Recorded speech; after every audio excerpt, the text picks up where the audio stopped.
Film photography is an amazing but deceptively complex hobby. Today on Overexposed, we're going to take a deep dive into the hobby of film photography and see how deep the film photography iceberg goes. And right here, you'll see my 10-level film photography iceberg chart, beginning with the first level, which is the high visibility, the skies, the outside, the facets of photography that you would run across even if you weren't even looking for them. These are things that you would encounter in your daily life. In my mind, the most recognizable person in film photography historically was none other than Ansel Adam. Ansel Eastman Adams was an American film photographer, born in 1902 and died in 1984. He was a renowned landscape photographer in the United States. Even if you have never had the thought to pick up a film camera in the United States, most likely you've seen Mr. Adams' work, the most popular being the Tetons and the Snake River. The shutter. The justification for technique is being able to do what you want to do when you want to do it.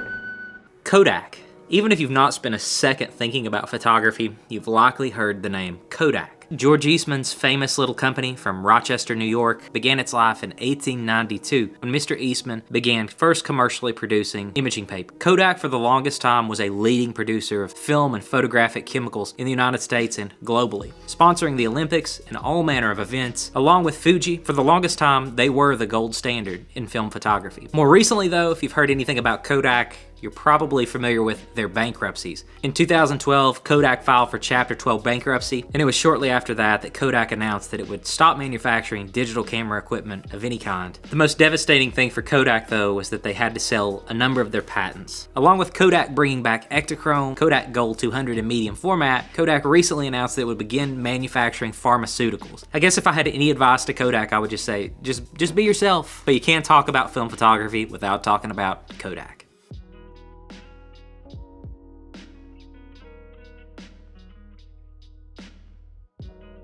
Fuji Instax. No doubt you've been out on a date or walking the beach or doing some sightseeing and you've seen someone, probably of the younger generation, carrying around a plastic, weirdly shaped camera. Get off my lawn.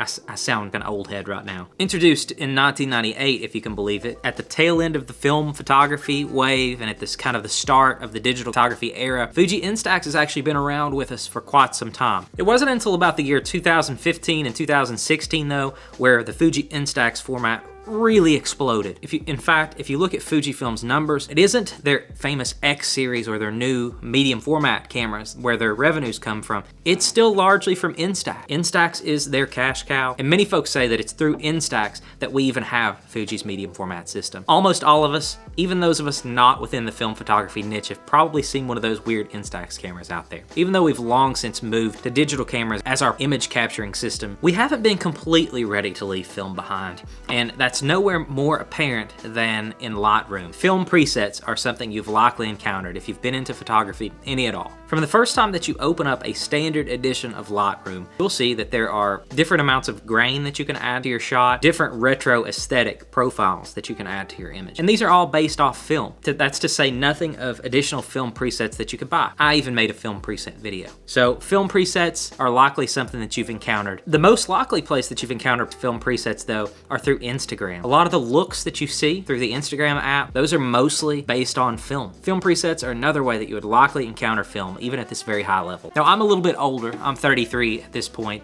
and growing up, my mom took all of my images for all the things on film. There are those little amber red photographic film strips floating all around her house with the little moments that she captured for years on her Olympus 35mm camera. Even for younger folks, we're not that far removed from film that you would see a film negative and probably not recognize what it is. So that's another way that we've likely encountered film, is through the film negatives that are still floating around our parents' and grandparents' houses. Fuji Superia film. I am back in the film game. You see I have a couple of 35mm film cameras on my shelf, and sometimes I just don't want to spend a really expensive roll of Portra or Cinestill or Ektachrome or any of these really higher end films. Sometimes I'm just out, want to bang out some shots and not think too much about the cost. Lucky for us, in most Walmarts and department stores around the country, Fuji continues to keep the shelves stocked with rolls of Fuji Superia. So if you've been at the grocery store, you've been in the electronics section, probably where the Instax is. Most of what you'll see is the Instax stuff that we already talked about, but those 35mm rolls of Superior 400 Extra or whatever,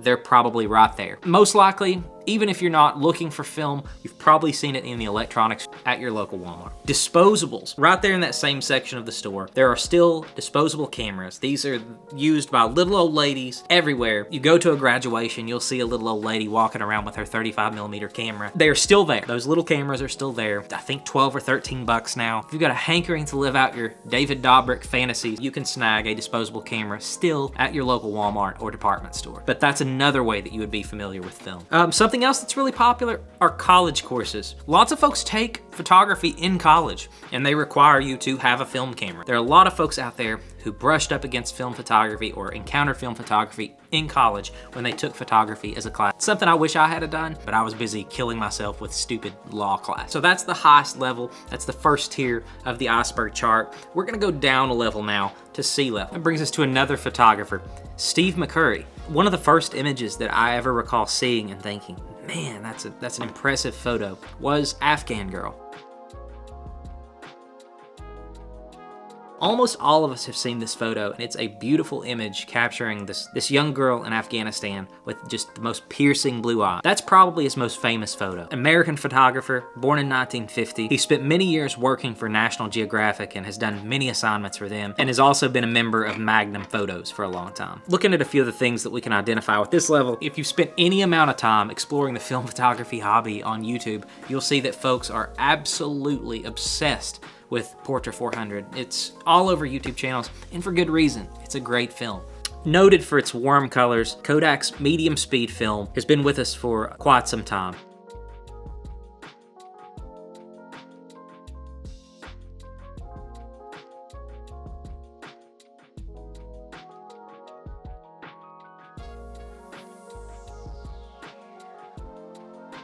It's available in all formats and is just a very usable format. You can't spend very long around film photography and not hear about someone using or use yourself Portra 400. The Nikon FM2, and you'll see I have one right over there on my shelf. The Nikon FM2 was the first film camera that I decided to buy. It's a fantastic camera. As soon as you start looking to buy a film camera of your own, you're not gonna have to look for very long before someone spits out the Nikon FM2 as a camera recommendation. And there are a number of reasons why. It's a tried and true, very simple, easy to use camera. Everything is just as logical as you would think. There aren't very many quirks at all with the camera. It's manual focus, manual aperture, but there is a lot meter, a really good lot meter inside the camera. So it's just very usable. It'll work until the end of time. It's all metal everything for the most part.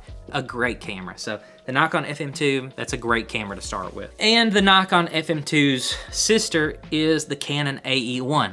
Now, admittedly, I don't have one, and that's for good reason, because I've never owned a Canon camera at all, of any capacity, of any kind. I know that's extremely weird, but yeah, I haven't ever owned a Canon camera. I do know the AE1 is the FM2's cousin, so to speak. These are great cameras. They're bulletproof, tried and true. And this is another one of those recommendations that as soon as you start thinking about getting into film photography, somebody's gonna recommend to you a first camera, and the Canon AE1 is probably a good place to start. The darkroom, the website. Once you take that first roll of images, you're gonna start to wonder, how do I turn this little metal can into actual pictures? Well, early on in your photography career, you're not gonna be so interested in buying a tank and developing these films yourself. Probably what you're gonna do is look for a website, you're gonna Google film development, and boom, the darkroom's gonna show up. It's who I use to develop most of my films still today. It's a very responsive company. I send my films out there and they're back delivered to me digitally within like 2 days. And then the negatives come like within a week. So awesome company, they do really good work. Lots of times I feel like they make me look good, screw up my negatives in some way, and I think they're clever enough and diligent enough to scan some of the images multiple times to try to get good exposures. So the darkroom. So another legendary camera that you're likely to encounter if you spend any time browsing YouTube in the film photography space is the Leica M6. Used by doctors and dentists everywhere. Very expensive cameras, but known for their legendary build quality and fantastic optical designs. Leica is a tremendous company. They're one of the most prestigious camera companies still around, and the Leica M6 is perhaps the best camera design that they ever made. I would love to have a copy myself one day, but I can't quite justify it yet. Another thing that you're likely to encounter very casually in film photography, much like Fuji Instax instant film, you're still gonna encounter Polaroids. Now, Polaroid is still making some weird instant film cameras, but what they're really known for are those old Polaroid designs, those old square Polaroid camera designs. All of us over 30 have probably seen someone spit out an image and wave the image back and forth, trying to get the image to develop faster. Although I think this is a myth, there is still some appeal to that physical Polaroid shaped image that's spit out of the back of the camera a couple seconds after taking the image and then waiting for that image to appear. You'll still find this film out there available to purchase. So Polaroid, that's another company, another kind of film that you're likely to encounter very early on in your film photography journey. Something else you're gonna hear a lot about when you first get into film photography is color negative film. Many of the films that you're going to encounter, many of the films still made today, are C41 color negative films. Kodak Portrait that we just talked about is a color negative film. For example, Superior that we talked about earlier, that's a color negative film. These films invert the colors. These are the red film strips that you've seen, those old negative. Something else that's going to become very apparent early on in your photographic journey is going to be the grain that you get. If you don't like grain, you shouldn't even start down this film photography path. Let's just put it like that. Lots of folks really love the look, as opposed to the weird noise that you get with digital cameras as the ISO is increased. Film photography, you get grain. If you don't like grain, honestly, I don't know what you're doing here. So it's time for us to hop in our little teal submarine and go down another level. We're gonna go underwater, and now we're gonna talk about Willem Verbeek, one of the biggest or the biggest film photographer on YouTube. One of my favorites. Willem shoots anything and everything. He's reviewed dozens of cameras at this point and has shot almost every film stock. His videos are always very well produced and very well made. Love the guy's channel, and this is probably one of the first film photographers you're gonna encounter on YouTube. So shout out to Willem. As you get interested in film photography, you're probably gonna start trying to seek out news sources. And one of the first ones that you're gonna encounter, one that I love and look at almost every day, is the website Emulsive. It's a really good place to go for industry news. Lots of times they feature up-and-coming photographers. A good place to look at people's work. Just a really, really good site. So Emulsive, that's a good place to start if you want a good website to look at as you get more interested in the hobby. So we just talked about color negative film. It's probably time we talk about its more colorful, vibrant cousin, and that is slide film. Color negative film is processed with C41 chemicals. Slide film is developed with E6 chemicals. Produces a positive image. You put the positive over a light source, and then it projects the image out. And that's typically the way that these images were viewed. People had boxes of slides to let you view their photography collections. Wow, we're so far removed from that now. I can't imagine having my friends over and being like, guys, come on, look at my vacation photos, and then getting out the projector, right? Now we scan E6 slide films just like we do C41, and we upload them to Instagram. But nonetheless, at this point, you're probably gonna start running into E6 slide film, and I love these. You're better for it. Something else at this point in your film photography journey, you're gonna be figuring out, how can I put these images on Instagram? Yeah, I know the darkroom and these other places are scanning my film, but I think I could do it a little better. At this point, you're gonna be having these ideas. You're gonna be looking for probably the cheapest path into scanning your own negatives, which is probably a flatbed scanner. Flatbed scanners made by companies like Epson are big boxy outfits that you can put a whole strip of film in, use the film scanner, it's gonna read the film, import it into your computer, and then you can use some sort of software to tweak the film to get it the way you want it. But flatbed scanners,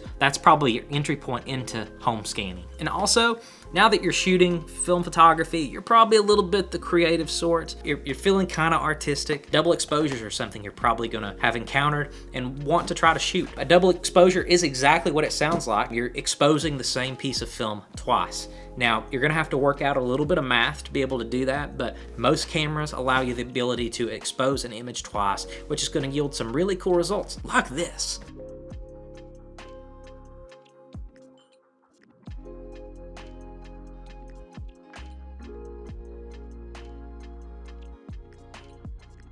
Most of what we've talked about so far in this video has been related to 35mm format. 35mm is the most common, but there is another. There is another. And that is 120 medium format film. Now, getting into the specific kinds of medium format that there are, that's something probably a little further down the road. There's 645, there's 6x6, 6x7, 6x9, 6x12 even. Different ways you can go about shooting 120 film, but at this point, you're gonna start having those feelings of, 35mm is great, but I wonder if there's anything better. And boy, medium format can absolutely be better. So that's something else that's gonna start creeping into your mind at this point. and that's shooting medium format images. Something else you're likely to see as Jeff Bezos figures out your search history and that you're into film photography is you're likely going to be recommended some of these cheaper 35mm film options. Every company makes one. Lomography makes one, Kodak makes one, Ilford makes one, Double Film makes one, on and on down the list. They're these cheap plastic 35mm cameras. At the underwater level of photography, you're gonna start seeing these cameras pop up thanks to Jeff Bezos and his insatiable desire to sell you goods. Another specific film that you're also gonna start seeing, and maybe Jeff's gonna recommend this to you as well, Ilford HP5. In my mind, there is no finer black and white film. If you're gonna shoot black and white, this is an exceptional place to start. Ilford HP5, loved by photographers worldwide. If you're feeling moody and dramatic and like you're going through your My Chemical Romance phase, Ilford HP5 is going to do the job for you. So check that film out, really cool stuff. If you're having thoughts about shooting medium format, you're going to start thinking about cameras too. It's going to be very hard for you to browse YouTube and not stumble into a video featuring the Mamiya RZ67. Now these are big, hefty, pig iron and steel units that weigh like 47 pounds or something. These are fantastic cameras, built like a tank, gonna last you a really long time. You know, the first time I ever encountered these cameras were on Willem's channel. Lots of other film photographers on YouTube use them as well. They are bulletproof. That's probably gonna be one of the first medium format cameras that you see is the Mamiya RZ67. Another brand that's gonna be creeping onto the horizon for you, and I have one of their cameras right back there, is the company Contax. Contax was a Japanese brand that produced really high quality film cameras for years and years, but it was their 645 camera that's the one that's sought after. So hop on the eBay, on the interwebs, and search the Contax 645. This is the wedding photographer's dream, right? Contax 645 and Fuji Pro 400H. Like that is the match made in heaven right there. So check out those cameras. At this point in your photography career, you're gonna start hearing about Contax. I have the G1 up there. Amazing little camera, love the thing. But yeah, you're gonna start seeing some Contax stuff. And you're probably gonna want it because it's beautiful and awesome gear. All right, we're going deeper underwater now at this point. It's starting to get a little cold. But in the film photography space, there's nobody colder than Grainy Days. Now, we've all heard those lo-fi beats and those really funny deadpan jokes. Grainy Days, a great film channel, probably one of the best. Every time Jason releases a video, I mean, it's an instant watch, right? So really good channel. If you're in the film photography space, you're gonna wanna see this stuff. We've all heard tales regaled of a film long ago, known for its richly saturated colors and its wonderful aesthetic. Rest in peace, Kodachrome. Never got the chance to shoot it. Imagine a picture so sharp and so vivid that the finest detail is etched clearly and unforgettably. That's why Kodak makes Kodachrome film, the sharpest color slide film you can buy. As you can see, the sharper you want your memories, the more you need Kodachrome film. From Kodak, America's Storytelling. As you've gotten into the photography niche, you'll have likely heard about Kodachrome and folks that have lauded its beautiful image quality. You'll also probably have heard about two other concepts in film photography, and that's pushing and pulling film. And that's something that's done on the back end by the developer. Pushing and pulling is basically developing a film at a different exposure level than which it was shot. Now, as you've probably started exploring those medium format film camera options, you will likely have to have cleaned your screen off a couple times after viewing the Mamiya 7. The Mamiya 7 is a fully automatic rangefinder camera, like I said, from Mamiya, known all over the world for its amazing image quality, beautiful build quality, and really compact form factor. It shoots 6x7 medium format images. These cameras are really pricey now and going up all the time. These Mamiya cameras make it so easy to get great exposure. With their automatic metering, the small compact form factor, the great lenses, and the automatic settings, these cameras are great, but you're gonna have to pay a great price to get one. So really cool cameras, something to look for. Fuji Pro 400H, the wedding photographer's film of choice. Fuji Pro 400H is a wonderful film Known for its shifting of its bright, vibrant greens to blue, Pro 400H, especially when it's overexposed, provides a soft and airy look, which is exactly what wedding photographers want. Unfortunately though, for all of us, Fuji hates us and discontinued Pro 400H. So there are still some rolls available. This will unfortunately though be the last batch of Fuji Pro 400H. I have a few rolls in my film freezer. I would encourage you to get some. That way when somebody talks about this film 50 years from now of how good Pro 400H is, you will have had the chance to see for yourself. So grab a couple rolls before it's gone. This is the last chance you'll ever have to do it. You're also going to have heard about a company called Lomography at this point. Lomography is a really cool company developing lots of interesting photography products, from brass Petzval lenses to unique film stocks, all their own. Lomography is a company still pushing the film industry forward, and a company who has a number of products that you're going to be interested to see. So check out the Lomography site. They also have an image sharing component to their site as well. It's a great place for you to go and get some inspiration. So the Lomography site, those dudes are awesome. Great products. Another little interesting story that you may have heard of at this point in photography is the HBO show Euphoria was actually shot on Kodak's new Ektachrome motion picture film stock. I'd like each of you to get up and tell us a 5-minute story about your summer.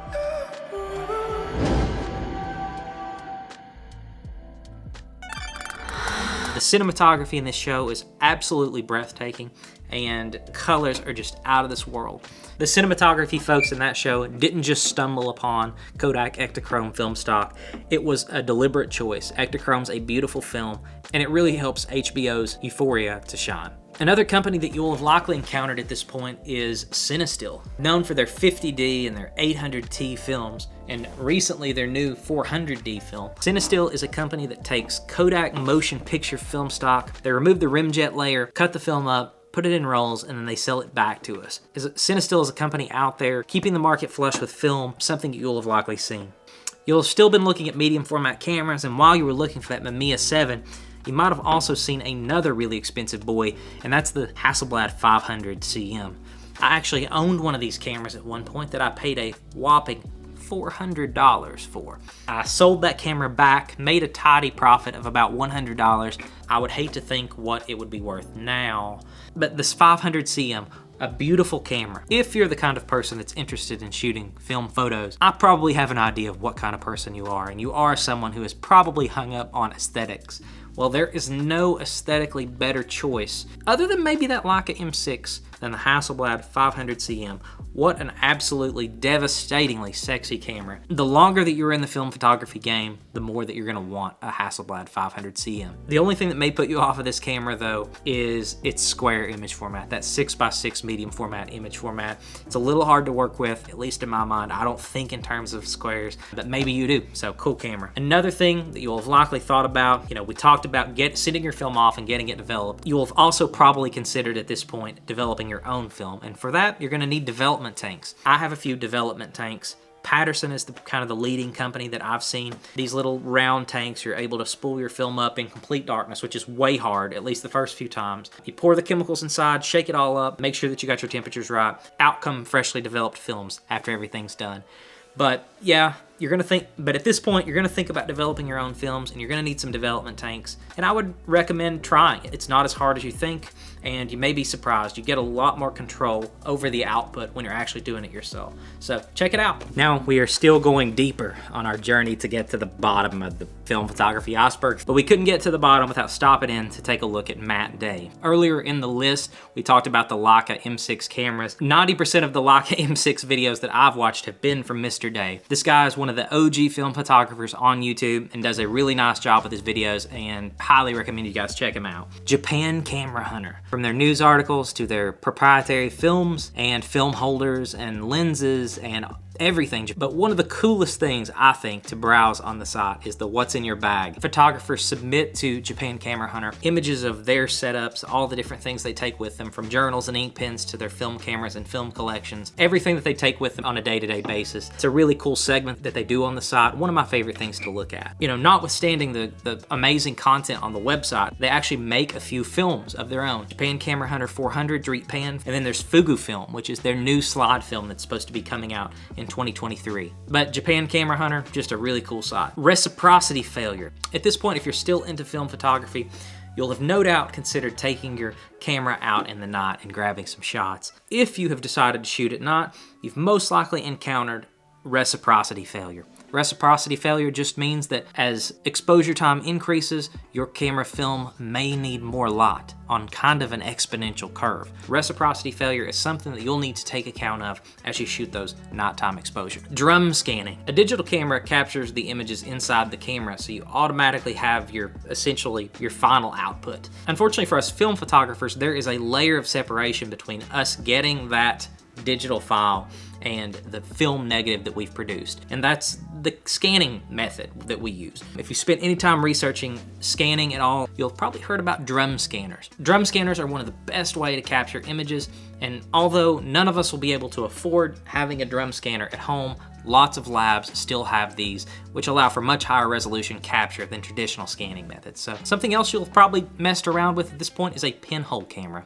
Believe it or not, if you take a piece of wood and poke a hole in it, and then let the light filter back to your photographic paper from that pinhole, you can meter for the aperture that you've created and actually make an image. So a pinhole camera, that's something fun to check out, something fun to experiment with. Something else that's fun to experiment with is expired film. Now, film is being produced at a constant rate. Lots of folks, me included, end up letting a lot of their film expire. And if the film isn't properly taken care of when it's on its way to its expiration date, freezing it, you're gonna end up with lots of weird color shifts and different sort of effects.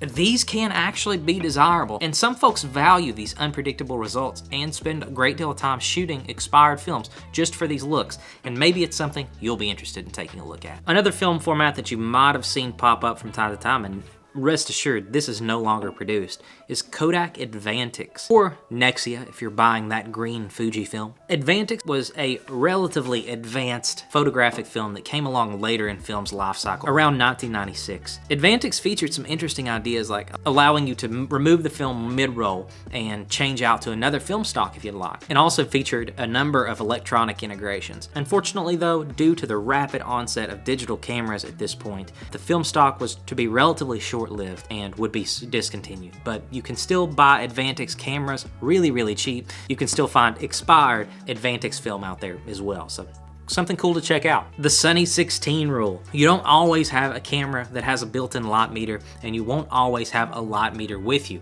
Well, how are we going to figure out how to expose this film? Well, there's a method of estimating proper exposure. For example, on a bright and sunny day, f/16, 100 speed film, 1/100th of a second should yield a correct exposure. Or if you're on the beach and you have a lot of sand and bright light, f/22. Or if there are a few clouds, f/11. And if you're interested in learning that, I'm sure there are great YouTube videos out there that can help you learn that, but that's something you're gonna probably wanna know as you're shooting these old manual cameras. For us Americans, we like the expression that everything is bigger in Texas, and even when you bring a Leica to Texas, apparently it gets bigger. Well, that's not entirely true. There is a Fuji camera, GW and GSW 690. These were big, chunky, medium format 6x9 cameras produced by Fuji in the 80s. And these cameras were built really tough, and despite their plastic exteriors, the insides of these cameras were built really tough, and you can still get a reasonably good deal on these cameras. So the Texas Leica, the Fuji GSW GW 690, those cameras are still out there, along with the 680 and the 670, but you know, the 690, the 6x9, not the 6x8 or 6x7. The 690 is the one you want, that big negative. I'm sure at this point you will have seen those striking images with the greens turned to red and the sky really blue. Well, this look with the green shifted to the red and lots of kind of teal blue, that is the look of Kodak Aerochrome. Aerochrome is a color infrared film that was produced for a really long time, and stills photographers like to use it because it created a really distinct look and gave you these really amazing images like this.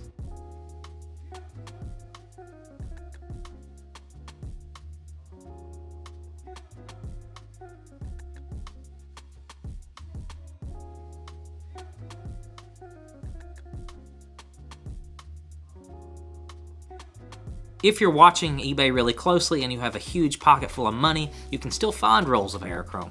Otherwise, you can use this video to learn how to make your own Lightroom preset. We are still heading towards the bottom of our iceberg chart, and it's getting dark. darker and darker. But you know who could really help us along this journey would be Mr. Kyle McDougall. Nobody makes more satisfying, calming film photography videos than Kyle McDougall. He's one of my favorite YouTubers out there, so check Kyle out. As you're in and around the photography space, you'll have likely heard about the time that Hasselblad cameras went to space, and the fact that there are actually a few Hasselblad 500cm, you know, those really sexy cameras we talked about earlier, that are sitting on the moon. That's because NASA's astronauts brought specially fitted Hasselblad 500cms with them to the moon and didn't want to take the additional weight back with them. They had what they wanted, their 120 format rolls of really, really cool moon shots, which it's really weird that they brought all these images back if that were a hoax. Anyway, that's more of a Joe Rogan question than an overexposed question, so we're going to continue on. But either way, the story's out there that there are Hasselblad 500cms laying on the moon. So if you're Elon Musk and you really want a 500cm, all you gotta do, hop in your rocket, fly to the moon, grab them, bring them back. In a couple more years, it may be the only way to get a reasonably priced 500cm. Tungsten balanced film. There is a mythical creature out there, something that scarcely exists anymore, something that really improves your shooting characteristics at night. Tungsten balanced films. At nighttime, sodium lamps produce a really orangish glow that's almost impossible to get out of your image. Well, thankfully, there is still one company out there that I know of still making tungsten balanced film, and that is Cinestill. We talked about Cinestill earlier. Cinestill makes a film called 800T. This is a tungsten balanced film as opposed to a daylight balanced film. What that's got to do with is the color temperature of the film. This film is balanced to be shot in tungsten lights rather than daylight, so it's a little cooler. If you're shooting night exposures, lots of sodium lamps going to be in your shots. A roll of Cinestill 800T is going to do wonders to make those images look a lot better. Kodak film disc. If you thought when you're using your film camera that you would rather have a film that took floppy disks, well, boy, I've got a camera and a format for you. In the 1980s, Kodak introduced a film format called the Kodak film disc. Each of these basically floppy disks contained a circular disc of 15 film images. The disc would rotate as you took your images, and you would send the disc in to your developer and get your images back. These cartridges were really small and unobtrusive, almost like normal 35mm. Why did that film format fail again?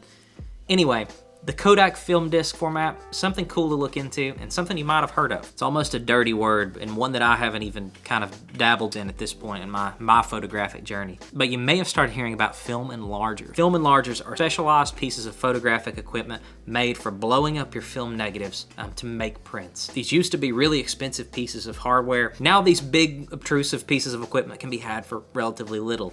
And in the event that you decide to get into developing your own film and running your own darkroom, this is a piece of equipment that you're gonna need. Now, if you think the benefits that came along with medium format are good, wait till you hear about large format. While we think a 35mm negative is pretty darn great, imagine a 4" by 5" or an 8" by 10" negative. How much information, glorious information, would be found in that negative?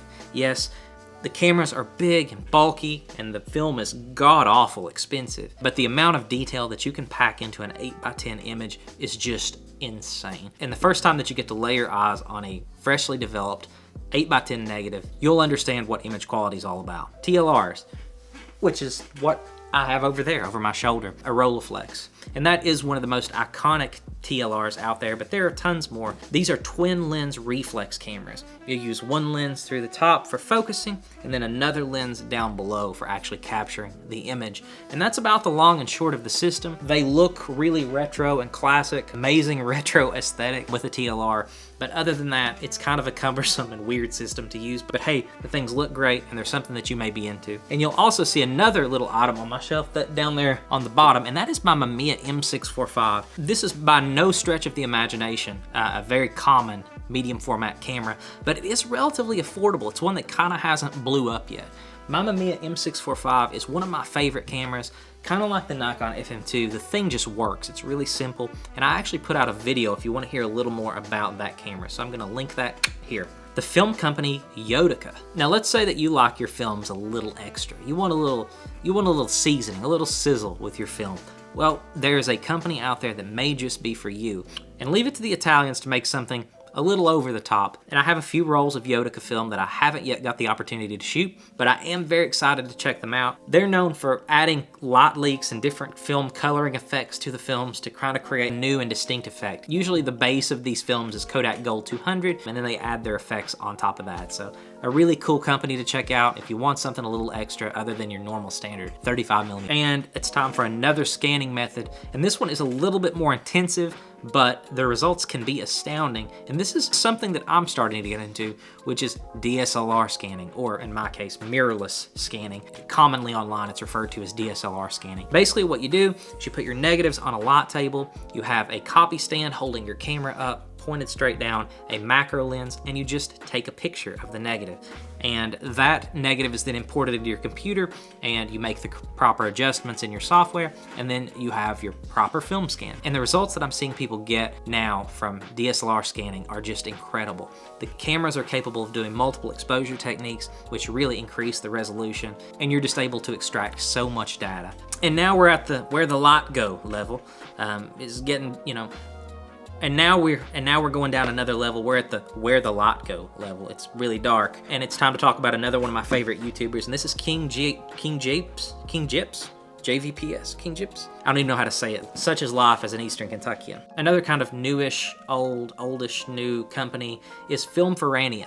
This is another Italian company that existed for a long time and made dozens of films. One of the largest filmmakers in Europe for a time. Somebody bought a lot of their plants and factories and buildings and a lot of the infrastructure and started producing new black and white film. The first film to roll off the lines of the newly reformed Filmforania was P30. Unfortunately, I wasn't able to secure a roll of P30, but hopefully there will be more on the way. And maybe we can get them to start producing more color film stocks, but we'll keep our fingers crossed. In talking about black and white films, one of my favorite black and white films ever produced is Kodak's Technical Pan film. This film was designed primarily, as the name would imply, for technical applications such as microfilm, archiving, military uses, that kind of thing, but it created really high resolution, but oftentimes really contrasty black and white photos. So Kodak Technical Pan, a film that you can no longer buy, but a film that's near and dear to my heart, a cool film. Something that's cool that you can do with film, and especially if you're developing your own films, is using unique developers. Lots of times, especially with black and white films, you can get away with using lots of weird stuff, like orange juice, or red wine, or Tylenol even. So that's something that you can experiment with and get perhaps different, unique results. You've got a lot of control over the output with film, and as you spend more time around the medium, something that you may want to look into. Another unique camera that you may have stumbled upon is the Rito 3D camera. This is a more newly manufactured camera. It takes several exposures at once and combines them to make a unique 3D effect. So Rito 3D, kind of a gimmick, but you know, I have seen some really cool results with it, and it would be something fun to experiment with. We all know, and we've all had to deal with the fact that we are suffering from historic levels of inflation right now, and we're all looking to save a little money. Something that could help you save a little money is hand loading your own film. Admittedly, you gotta be shooting quite a bit of film to make this make sense, but there are loaders out there, and lots of companies, including Ilford and Kodak, still sell big bulk rolls of film, so you can hand load your own film. But hand loading your own film, something that you can do to save a little money. Another film emulsion that you may have stumbled upon is Fuji Rila. Fuji Rila was an ISO 100 film, a premium film for special occasions and special events marketed by Fuji.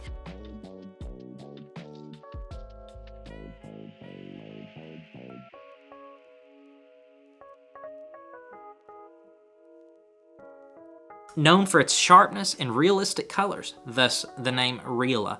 Lots of folks love this film and swear by it. You can still find rolls on eBay, slightly out of date. Look for it, frozen, and you can probably still get very accurate results with this film. But Fuji Rila, another cool film stock from the past. We talked a little bit about black and white film and Kodak Technical Pan. Well, if you want the modern day equivalent to Kodak Technical Pan, you have to look at a film called ADOX CMS-20. This is another one of those really high resolution black and white films. It's in fact the highest resolution film in the world. I believe that's a correct statement.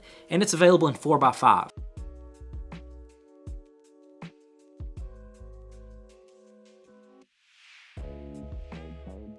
I would love to get a box of 4x5 CMS-20, try to see exactly what we could get out of it. It is known for being really contrasty. You're gonna lose a lot of shots. So talk about bracketing every single shot that you take, which is a very expensive thing to do. But if you want the highest resolution possible with film, ADOX CMS20, that's what you're looking for. Now, moving on down the list, a film channel that I have just recently stumbled upon is Sophia Carey. Makes really good videos, provides a lot of good information, and I really love her content. And we have went down another level, and we've went down to the, oh no, it's like really dark level. No film photography Iceberg video would be complete without talking about the Film Photography Project, FPP as they're known. They're constantly respooling old movie film and lots of different things. They offer a huge selection of film products that you're able to buy from their store. But FPP for the longest time has been a great place online to buy some unique exposures.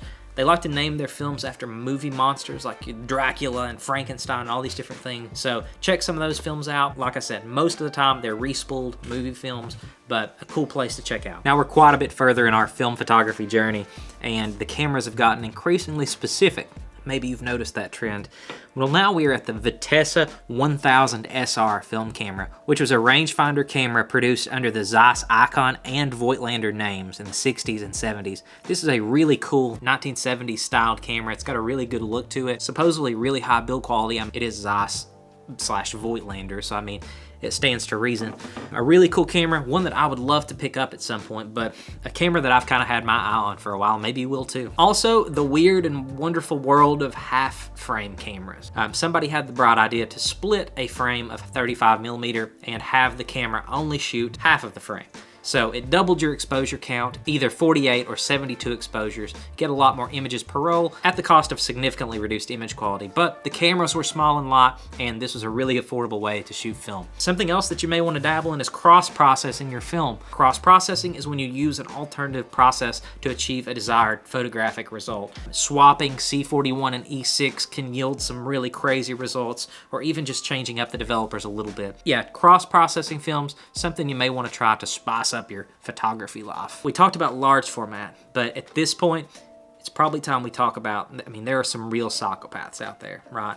Ultra large format, 20 by 20, 24 by 24, folks converting their vehicles into cameras.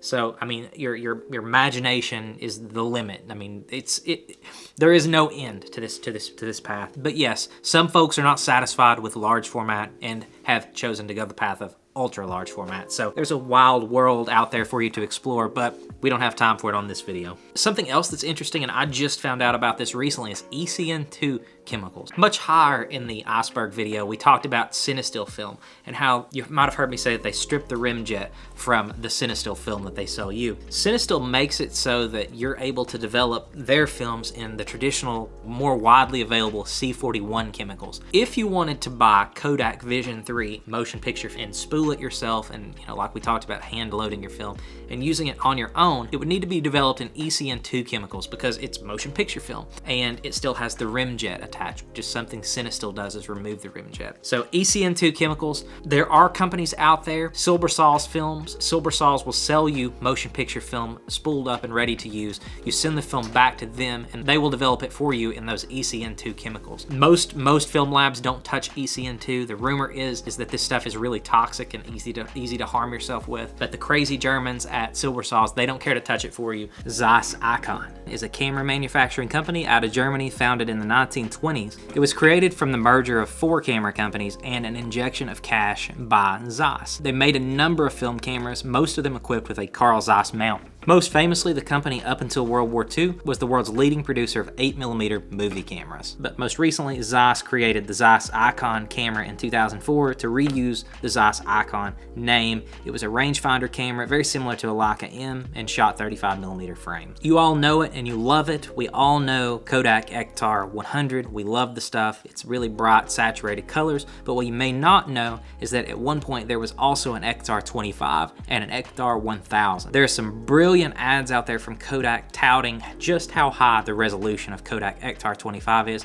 I'm terribly sad that I can't shoot this film. I think it would be a really cool color negative film to shoot. Such a low speed, high resolution film. Be perfect for those full sun daylight exposure. Would love to have checked it out, but Ektar 25 and Ektar 1000, a really cool product from Kodak. Photography is capturing light, and just about since the beginning, photographers have been using flash as a means to capture light. What you may not know about flash is that the original flashes people used, and you may have seen these in movies, were actually chemical reactions. They were actually small explosions between chemicals to create the flashes of light to illuminate subjects. Speaking of flashes, we are another level lower, and it's time to talk about another one of my favorite YouTubers, Bad Flashes. Right? I think this guy's friends with Jason from Grainy Days. He's got a channel as well. Really energetic, gauging videos the guy makes. Love the stuff. So that's a cool channel to check out as well. Brings us to another really obscure black and white film, Argent Nanatomic X. This is one of those copy films, much like Kodak Technical Pan. Really high resolution, high contrast film, and one that you can still manage to find if you look hard enough. Here's a film that I'm confident that you've probably not heard of, and if you have heard of it, you probably haven't bought a roll.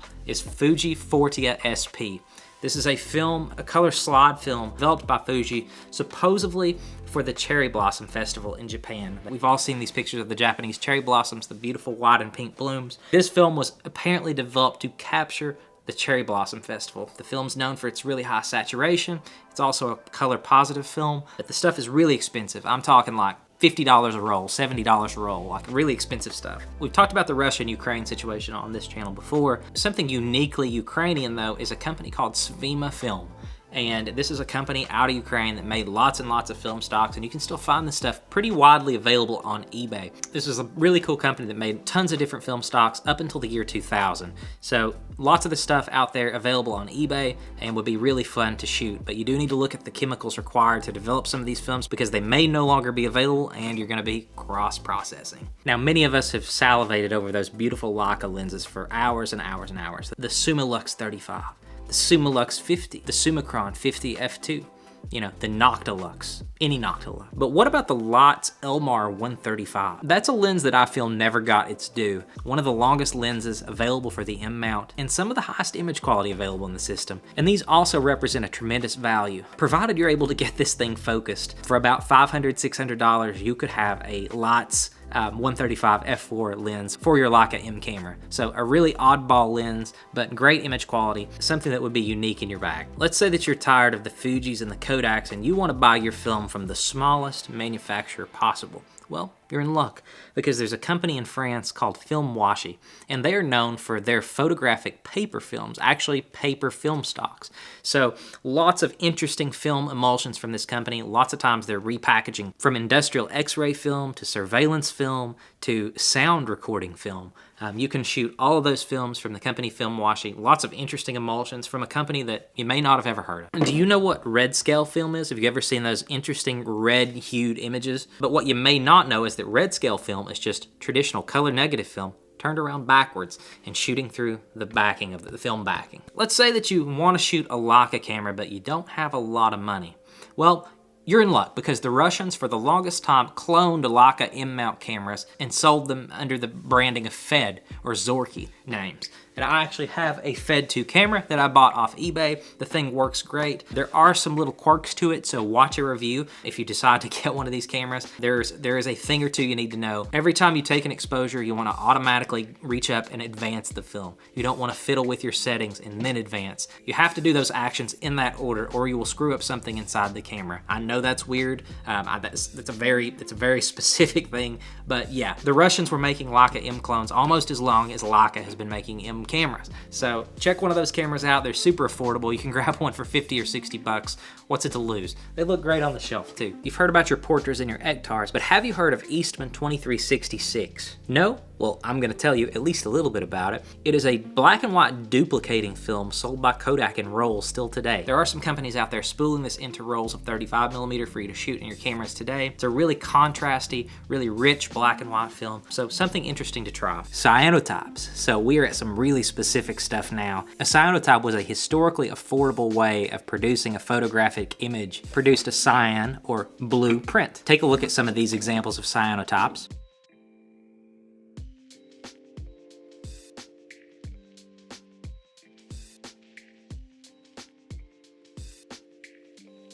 Process usually uses two chemicals, ferric ammonium citrate or ferric ammonium oxalate and potassium ferrocyanide, and then only water is used to develop and fix. So now here we are, we're at the lowest level of my iceberg chart. It's really dark down here, the fish are really weird and they've got the little light bulbs on their head and all sorts of crazy stuff down here. But a photographer that you should know at this lowest level is me. If you've made it this far in the video, take a moment and click subscribe to this channel and like the video.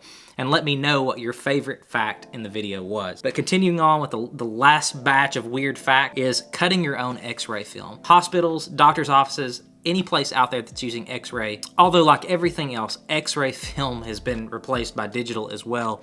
There's still plenty of x-ray film out there available for you if you decided to cut your own x-ray film into sheets and use it as large format film photography.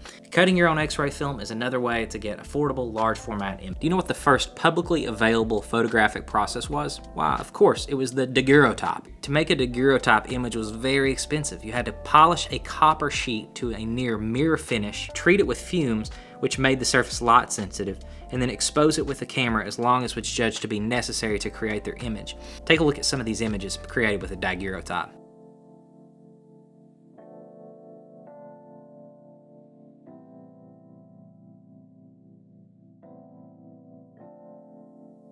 I don't think any of us are going to be running out and trying to replicate this today. It sounds rather expensive and cumbersome, but it's cool to know. Another interesting photographic technique that you may not have tried, I know I haven't tried it yet, is exposing both sides of the negative. You shoot your film one way, taking careful notes, and then flip it backwards and shoot it the other way, and shoot through both sides of the negative and see what interesting effects you can get. I'll show you some examples.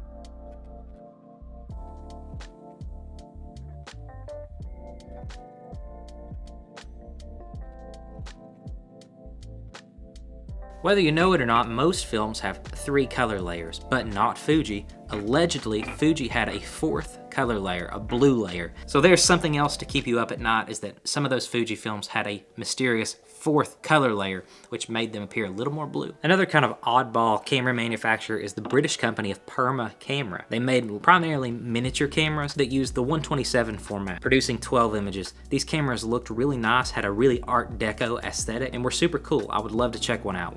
We think of Samsung primarily for Chromebooks and TVs, but what you may not think of them for is cameras, film cameras.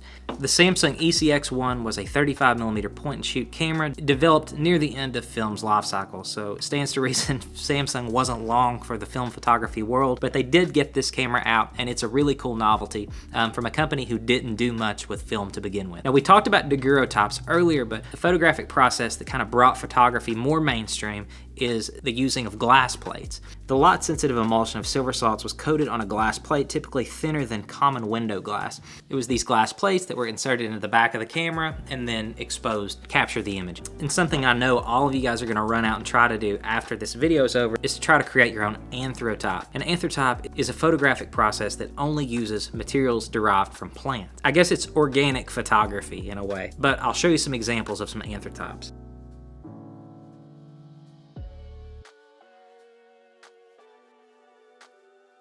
And the last thing at the bottom of my film photography iceberg video are film washes. The way this works is once you get your negatives back, you put the negatives in a container and then you put different sorts of chemicals in there, be it soap or lemon juice or any manner of thing. And there are specific formulations online that you can find to give you the results that you want. But you wash the film in these chemicals and then that changes the look of your negatives. That's just another tool in your arsenal, giving you creative control over the output of your film images. But something else to try. But that brings us to the bottom of our expedition to the bottom of the film photography iceberg. I appreciate you guys so much for watching, and until next time, we'll see ya.